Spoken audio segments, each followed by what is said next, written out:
場になってんな、さっさん。そう。Yup tout le monde, c'est vrai, aujourd'hui on se retrouve pour la review de l'épisode 11 de Tokyo Ghoul 2, épisode où il se passe beaucoup de choses, enfin il y a beaucoup de fights.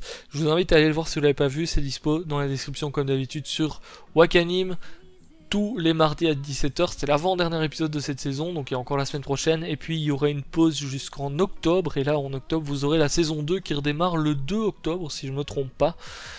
Du coup voilà, pour ceux qui ne sont pas informés, je vous informe. Alors on a eu un épisode effectivement qui était très sympa, mais bon, il y avait quand même quelques petits points négatifs, notamment j'ai envie de dire sur la censure. Point négatif au niveau de la censure, comme ça j'en parle direct au début comme ça, et puis j'en reparlerai pas plus tard. Parce que effectivement bah, ça se voyait que c'était censuré à certains moments, il y a des corps qui se font déchiqueter, il y a des choses, alors...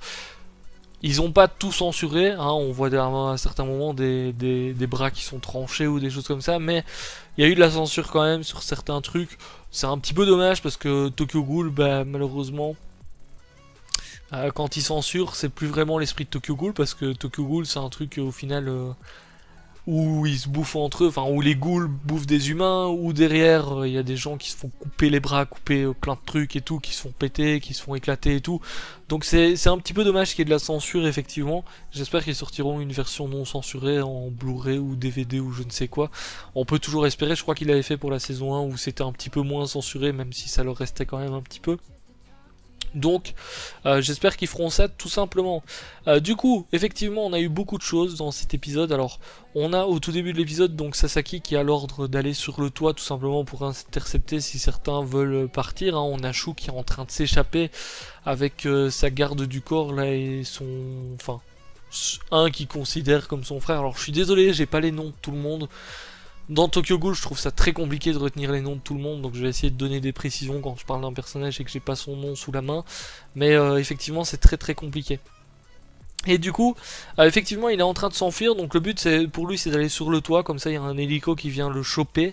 Donc je rappelle que Sasaki part justement sur le toit pour essayer d'intercepter un petit peu ceux qui veulent s'enfuir. D'un autre côté donc les Kinks ils tombent très rapidement contre Noro. Notamment Noro, bon on l'a déjà vu hein, avec son masque et tout, et très clairement on savait que c'était une ghoul très puissante et là ça le montre encore. Je me demande s'il peut te tuer carrément là. Après cet épisode je suis en plein questionnement pour savoir si effectivement il peut te tuer ou pas. Oui, je prends un petit accent en parlant, ça m'arrive parfois, mais effectivement bon, on a vu Noro qui était très fort, notamment. Alors au niveau de ce fight là, bon, niveau animation, très clairement les fights n'étaient pas oufissimes. Hein. Niveau animation, je pense qu'ils auraient pu faire 4000 fois mieux pour une fin de saison. Malheureusement, je sais pas s'ils ont pas mis le budget ou quoi, mais c'était pas fou. J'espère vraiment que le dernier épisode, niveau animation, ça va être un cran au-dessus, parce que là, j'ai l'impression qu'ils ont fait le minimum en fait. J'ai l'impression qu'ils ont fait le minimum à certains moments, hein, parce qu'à certains moments c'était bien, mais à d'autres moments c'était vraiment le minimum, donc j'espère qu'ils vont faire mieux dans le prochain épisode. En tout cas, effectivement, on voit Noro qui est très fort. Il tombe du coup contre le groupe des Kinks. C'est un petit peu tout le monde qui se fait battre. Au final, on a Shirazu qui décide de passer aux choses sérieuses. On savait, ça fait 3-4 épisodes qu'il hésite à utiliser sa Kink ou pas, qui a été faite à partir de Casse-Noisette. Et on a enfin le déclic de son côté. On a enfin le déclic, il utilise enfin sa Kink de Casse-Noisette. Donc c'est une épée qui peut après se transformer en sphère, histoire de bien, quand elle est plantée dans quelque chose, de bien... faire péter le corps ou autre de la personne en face. Donc bon, une Kink ma foi assez basique, mais très clairement c'est plutôt sympa de le voir qu'il ose enfin utiliser cette Kink, justement, qu'il a le déclic, parce que ça fait 3-4 épisodes qu'on le voit qu'il ose pas, qu'il est en pleine hésitation au final. Est-ce qu'il continue du côté du CCG à lutter contre les ghouls ou pas? Il est en hésitation là-dedans, et puis bon, en voyant justement des membres du CCG qui se font tués devant lui et tout, qui sont tout simplement qui sont blessés après et tout, et bien il décide enfin de passer à l'action. Donc j'espère qu'il va continuer sur cette lancée là, le petit Shirazu, parce que je pense que ça fait du bien un petit peu de le voir en mode confiant et pas en mode hésitation. Tout simplement, il prend enfin des décisions, donc ça fait plaisir. J'ai été très surpris par contre du côté d'Uri, parce qu'on ne l'a pas trop vu dans l'épisode. Uri, depuis le début de saison, il le montre comme quelqu'un qui veut se battre contre les ghouls, qui veut les tuer pour monter en grade, etc. Et j'ai trouvé que dans cet épisode notamment, bah, il était un petit peu absent. Je sais pas si c'est fait exprès pour le prochain ou pas, mais je l'ai trouvé un petit peu absent quand on connaît son tempérament. Étant donné qu'il est contre une ghoul qui est quand même très forte là, hein, parce que c'est Noro, c'est pas n'importe qui. Mais effectivement, bah, il a pas tenté quelque chose, alors que d'habitude, je l'aurais bien vu en mode c'est bon, c'est moi qui m'en occupe, et puis boum, aller dedans tout seul, et puis au final, bah, se faire atomiser, parce que bon, je pense pas qu'il ait une chance contre Noro malheureusement, mais je le voyais plutôt faire ça, et au final, non. Il est resté près de son escouade et tout, dans cet épisode, il est resté calme, on va dire. Il est resté assez calme. Donc bon, on verra bien si dans le prochain épisode il tente quelque chose, mais c'est vrai que c'était très surprenant quand on connaît le personnage. Donc voilà, de ce côté-là, on va pas arrêter de parler d'eux.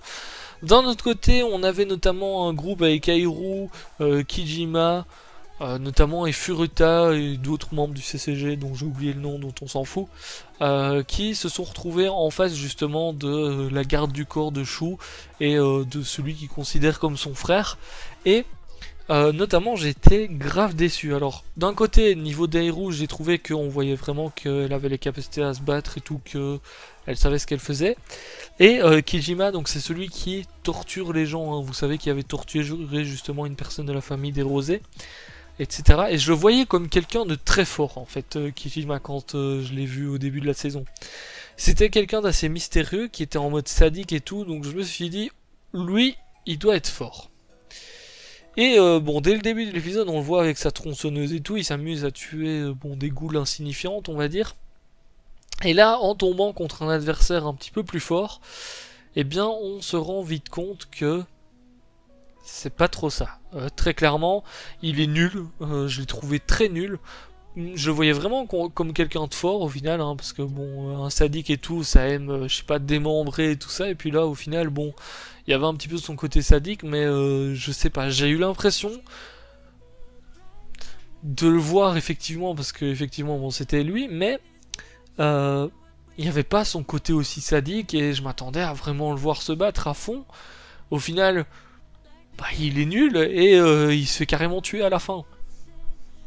Donc bon, je sais pas si certains d'entre vous ont trouvé aussi que Kijima était peut-être trop mis en avant. Au final, peut-être qu'il a été trop mis en avant effectivement sur le début de saison, parce qu'on l'a vu, on l'a montré quand même quelques fois, hein. Certes, on n'a pas vu ses capacités, etc., mais on l'a vu quelques fois. Et surtout, ils ont mis son côté justement sadique en avant à certains moments. Donc c'est ça un petit peu qui est décevant. Et ici, effectivement, il était nul. Il finit avec sa propre tronçonneuse dans la tête, donc bon, il n'y avait rien d'autre à dire là-dessus. Airu, par contre, j'ai été... franchement, je m'attendais à ce qu'elle sache se défendre, et effectivement, c'était le cas. Donc voilà, bon, apparemment, à la fin, elle est morte. Alors, je sais pas s'ils peuvent encore la sauver ou pas, parce que bon, maintenant qu'ils peuvent prendre des parties de ghouls pour les mettre dans les gens et tout, et essayer de les sauver, je sais jamais quand les gens sont vraiment morts. Bon, je pense que Kijima, effectivement, il est mort à 100%, mais bon, peut-être qu'Airu est pas morte à 100%. Maintenant, dans Tokyo Ghoul, quand quelqu'un meurt, je suis pas sûr qu'il soit mort ou pas, avec ce qu'ils savent faire en fait. Donc bon, c'est vrai que ça peut porter à confusion, hein, l'air de rien, le fait qu'ils transfèrent des ADN de ghouls, etc., et qu'ils en fassent des semi-ghouls, des quinques et tout. C'est très compliqué à ce niveau-là, je trouve.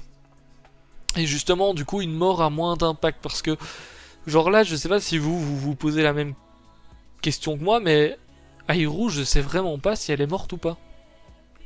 Pourtant, je pense que oui, mais bon, comme je vous dis, elle peut être sauvée grâce à de l'ADN de ghoul, ou je sais pas, des parties de ghoul ou autre, donc ça me fait hésiter. Bon, d'un autre côté, du coup, on a Kanae qui rentre un petit peu en jeu. Il arrive un petit peu justement dans les couloirs du bâtiment. D'un autre côté, on a Shu qui eh bien, se retrouve devant Sasaki. Donc là, je m'attendais quand même à une autre réaction venant de Shu. Shu a grave changé du dernier épisode, ou même depuis le début, par rapport à maintenant, j'ai l'impression. En fait, quand il s'est retrouvé devant Sasaki, je m'attendais à... je sais pas, qu'il hésite à attaquer, qu'il essaye de faire ressortir le côté Kaneki, on va dire, de Sasaki, je sais pas, par une méthode ou l'autre. Et au final, eh bien, il décide de se battre vraiment contre Sasaki. Alors, j'ai trouvé ça très surprenant parce que, en fait, Shu a vraiment mis de côté comment on va dire, son fantasme de Kaneki, on va dire ça comme ça, pour laisser place à effectivement sa famille l'a défendu, donc il a décidé de se battre à fond pour sa famille, tout simplement.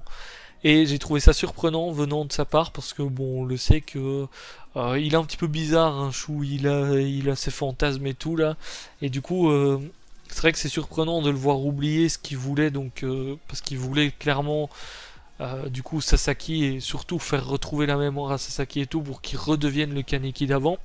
Et au final, il décide de d'oublier tout ça en fait, tout simplement pour se battre sérieusement. Donc on a leur petit combat qui s'engage. Bon, j'ai été un petit peu déçu parce que au final on voit pas trop leur combat, hein, ça switch assez rapidement de scène et tout, et au final bon c'était pas super impressionnant à ce niveau-là. À un moment donné, donc on a Sasaki qui se retrouve sur Chou et qui est prêt à en terminer avec lui, hein. Son épée va transpercer tout simplement la tête de Chou ou la gorge de Chou, enfin soit. Et au final on a son côté encore une fois Kaneki qui lui dit non, ne fais pas ça. Bon, pas le temps de réfléchir à tout ça, boum, il y a Kanae qui arrive. Bon, Kanae on l'avait vu dans le dernier épisode notamment, c'était devenu un petit peu la merde. Hein, je pense qu'il n'y a pas d'autre mot parce que Kanae, on avait vu qu'il se transformait petit à petit à cause d'Eto qui essayait de lui mettre des idées dans la tête et tout. Donc quand il arrive à ce moment-là, je me suis dit, qu'est-ce qu'il va faire? Est-ce qu'il va vouloir défendre Chou? Est-ce qu'il va attaquer les deux? Est-ce qu'il va, je sais pas, défendre, on sait jamais, Sasaki ou autre? On sait pas ce qui peut se passer. Et au final, eh bien effectivement, il défend justement Chou, donc il coupe le bras de Sasaki, notamment à ce moment là j'ai trouvé que c'était pas si censuré que ça, parce qu'on voit quand même le bras qui vole tout seul, etc. Donc effectivement à ce moment là c'était moins censuré. Mais on a Kanae du coup qui arrive carrément sur le terrain et tout, et qui décide de se battre, tout simplement de se battre contre Sasaki. Bon, encore une fois je trouve qu'on n'a pas vu grand chose du combat, Kanae contre Sasaki et tout. C'est vite fait. Alors je crois que dans le manga c'est pareil. Vous me direz si c'est pareil ou pas, ou si on voit un petit peu plus, mais il me semble que dans le manga c'est pareil. Et du coup, bon, j'ai trouvé que c'était vraiment trop vite passé. J'ai trouvé que les combats étaient trop vite passés. Ils auraient pu nous faire, on est sur une fin de saison, ils auraient pu nous faire quelque chose d'un petit peu plus impressionnant, je trouve. Après, vous me direz si vous avez trouvé ça bien ou pas, hein, parce que ça, chacun peut avoir son avis là-dessus. Donc, on a Sasaki qui est donc devant Kanae et qui est prêt à en terminer avec lui. Et puis on a Chou qui arrive derrière justement et qui lui dit non, ne fais pas ça et tout. Même Chou a été très surpris de voir Kanae justement comme ça. Et Chou effectivement apparemment est prêt à tout justement pour défendre Kanae. Donc bon, c'était sympa, mais voilà, comme je vous dis, ça manquait un petit peu de combat et tout. C'est peut-être ça que j'ai trouvé un petit peu dommage. Et bon, on verra bien comment on va réagir du coup Sasaki par rapport à tout ça. Bon, on a vu quelques petits flashbacks aussi de Chou pour bien mettre en avant que c'est un côté famille. Et du coup, quand il y a quelqu'un qui se bat, ben, c'est vraiment pour le défendre, etc. Bon, j'ai oublié d'en parler, mais voilà. Il y a un petit truc aussi que j'ai oublié de dire, tant que j'y suis. On a vu Furuta qui utilisait les membres du CCG comme bouclier. Donc Furuta, j'attends un petit peu de voir jusqu'où est-ce qu'il peut aller, parce que lui très clairement il est prêt à sacrifier sa patrie pour se protéger lui, donc j'attends un peu de voir ce qu'il va faire et quel est son objectif aussi, on va dire. Du coup, eh bien, moi je vais vous laisser là pour cette petite review. J'espère en tout cas que ça vous aura plu. Si jamais vous avez regardé jusqu'au bout, tout simplement. N'hésitez pas à donner votre avis dans cet épisode. Le prochain promet, hein, pour ceux qui ont regardé la preview. Hein, vous savez bien ce qui va se passer, donc ça risque d'être, ma foi, assez sympa. Ça a l'air assez stylé, hein. L'image de fin était stylée, j'avais un petit peu peur de voir ça, mais l'image de fin de la preview était stylée. Bon, je vais pas spoiler au cas où, hein, donc c'est pour ça que je parle comme ça, mais voilà, du coup on va se laisser là pour cette petite vidéo. N'hésitez pas à lâcher le petit pouce bleu si ça vous a plu. Je vous dis à très très bientôt, ciao, bye bye.